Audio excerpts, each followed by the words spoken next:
بعد کی خبروں میں آپ کا دوبارہ خیر مقدم ہے۔ ضلع انگول میں ہفتے کے روز علاقے قائدین و کارکنوں نے احتجاجی دھرنا منظم کرتے ہوئے یہ الزام لگایا کہ جگن موہن ریڈی کے خلاف سی بی آئی تحقیقات ایک منظم سازش قرار دیا۔ انہوں نے یہ بھی الزام لگایا کہ سی بی آئی ٹیم مرکزی حکومت کے اشارے پر کام کرتے ہوئے مرکزی حکومت کی ایجنٹ ہونے کا ثبوت پیش کر رہی ہے۔ اس موقع پر احتجاجیوں نے ضلع انگول کلکٹر کو ایک یادداشت بھی پیش کی۔ نظام آباد میں قدیم عمارت کی دیوار گرنے سے 3 افراد ہلاک ہو گئے۔ شہر نظام آباد میں ایم یو دفتر کے سامنے عمارت کی تعمیر کے لیے کھدوائی کی گئی تھی۔ ان مہلوک افراد کا تعلق ضلع گنٹور سے بتایا گیا ہے، جو پیشے سے مزدور تھے۔ قومی کونسل برائے فروغ اردو زبان نئی دہلی کی جانب سے سکھائی جانے والی خطاطی و گرافک ڈیزائن کے فن پاروں پر مشتمل خطاطی و گرافک ڈیزائن کی نمائش کا ترتیبی مرکز مذکورہ کورس ادارہ ادبیات اردو واقع پنچگٹا میں محترمہ زرینہ پروین ڈائریکٹر اور کیوز کے ہاتھوں افتتاح عمل میں آیا۔ اس نمائش میں ایگزیکٹو آفیسر حج کمیٹی و معتمد عمومی ادارہ ادبیات اردو جناب ایس اے شکور کے علاوہ دیگر موجود تھے۔ اس نمائش میں اردو خطاطی کے نادر نمونے رکھے گئے تھے، جس کا عوام کی کثیر تعداد نے مشاہدہ کیا۔ اس موقع پر میڈیا نمائندوں سے بات کرتے ہوئے جناب ایس اے شکور نے کہا کہ اس ادارہ ادبیات اردو 1930 عیسوی میں قائم کیا گیا۔ اس ادارے کو قائم کرنے کا عین مقصد اردو زبان و ادب کی خدمت اور اردو زبان کی ترقی کے لیے کام کرنا ہے۔ اس ادارے میں مختلف کورسز کے علاوہ 2 سالہ فن خطاطی گرافک ڈیزائن کے ترتیبی کورسز کا اہتمام ہے، جو قومی کونسل برائے فروغ اردو کی جانب سے چلایا جاتا ہے۔ اس کورس کے ذریعے فن خطاطی کو سیکھنے کے لیے اردو داں طلباء و طالبات کثیر تعداد میں داخلہ لیتے ہیں اور فن خوشنویسی میں مہارت حاصل کرتے ہیں۔ جناب ایس اے شکور نے مزید کہا کہ اس اہم ادارے کو حکومت کی جانب سے کسی قسم کی امداد نہیں ملتی، جبکہ یہاں 45,000 سے زیادہ نادر و نایاب کتب موجود ہیں اور 2,600 خطاطی کے نایاب نمونے موجود ہیں۔ اس ادارے میں 22 افراد برسر روزگار ہیں، جنہیں ترقی کے کوئی مواقع میسر نہیں ہیں۔ جناب ایس اے شکور نے ریاستی حکومت سے مطالبہ کیا کہ وہ اس ادارے کو اردو اکیڈمی کی طرز پر ترقی دے اور اس کے لیے سالانہ بجٹ منظور کرے اور یہاں پر برسر روزگار اسٹاف کو ترقی دے، تاکہ یہ ادارہ مستقبل میں کئی ایک بہترین پروگرامز منعقد کر سکے، جس سے اردو داں طبقے کو فائدہ پہنچے۔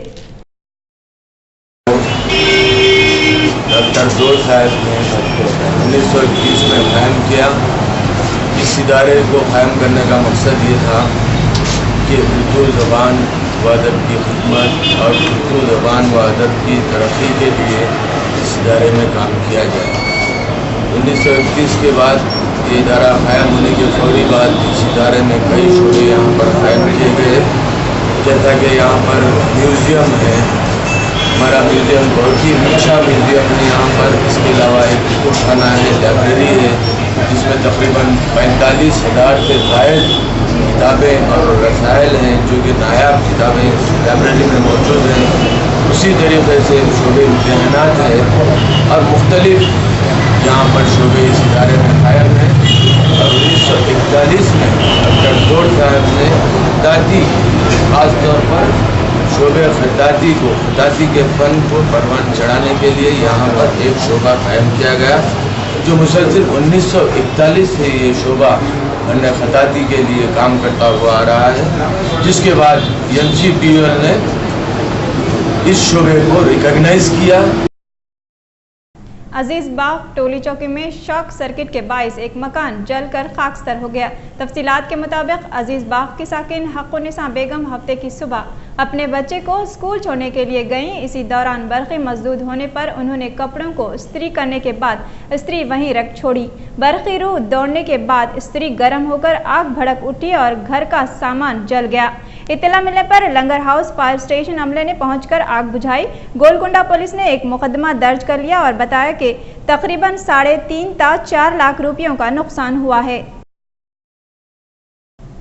پرانا شہر حیدرآباد میں پولیس وائن شاپ مالکین اور راؤڈی شیٹرز کا مثلث عوام کا جینا دوبھر کر دیا ہے۔ ان تینوں کے گٹھ جوڑ سے محنت کش طبقہ بے حد پریشان ہے۔ چنتل مٹ سلیمان نگر میں فائنانس کا دھندا زوروں پر ہے۔ فائنانسرز عوام کو 1000 روپے ادھار دے کر سینکڑوں گنا زائد رقم وصول کر رہے ہیں۔